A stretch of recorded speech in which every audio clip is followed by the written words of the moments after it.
জুলাই সনদের ভিত্তিতেই পরবর্তী নির্বাচনটি হতে হবে।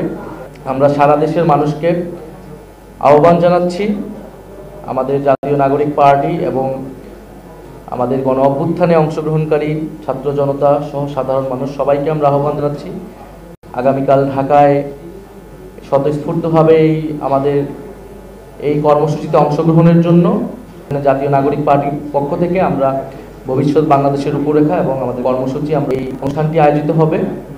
আমরা সারা দেশের মানুষকে আহ্বান জানাচ্ছি, আমাদের জাতীয় নাগরিক পার্টি এবং আমাদের গণ অভ্যুত্থানে অংশগ্রহণকারী ছাত্র জনতা সহ সাধারণ মানুষ সবাইকে আমরা আহ্বান জানাচ্ছি আগামীকাল ঢাকায় স্বতঃস্ফূর্তভাবে আমাদের এই কর্মসূচিতে অংশগ্রহণের জন্য।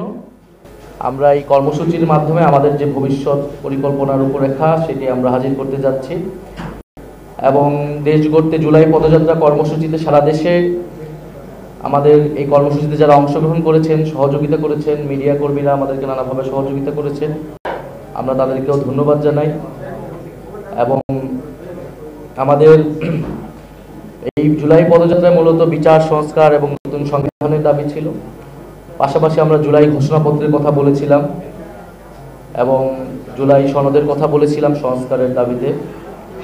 সরকারের পক্ষ থেকে আমরা জানতে পেরেছি যে জুলাই ঘোষণাপত্রটি সরকার 5ই আগস্ট গণ অভ্যুত্থান এবং গণ অভ্যুত্থানের সকল পক্ষ এবং রাজনৈতিক দলের সমন্বয়ে এটি ঘোষণা করতে যাচ্ছে। আমরা সরকারের উদ্যোগকে স্বাগত জানাই। পাশাপাশি আমাদের দাবি ছিল যে 5ই আগস্টের মধ্যে জুলাই সনদের বিষয়টি যাতে সুরাহা হয়। জুলাই সনদের বিষয়ে আপনারা জানেন যে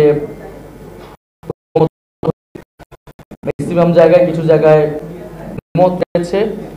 ঐক্যমত্য কমিশন থেকে এখন আসলে জানানো হয়নি যে এই বিষয়গুলোতে আপত্তি রয়েছে, নোট অফ ডিসেন্ট রয়েছে, সেগুলোতে নিয়ে তাদের পরিকল্পনা কি।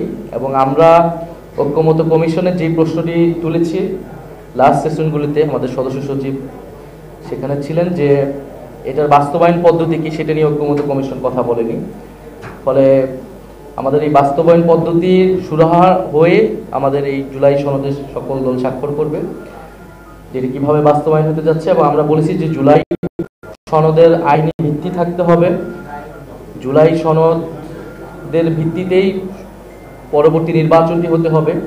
আমরা নির্বাচিত সংসদের হাতে এই সংস্কার কার্যক্রম ছেড়ে দেব না, বরং জুলাই সনদের ভিত্তিতেই আগামী সংসদ গঠিত হবে বা গণপরিষদ গঠিত হবে। ফলে এবং এই অন্তর্বর্তী সরকারের সময় থেকেই জুলাই সনদটি কার্যকর করতে হবে।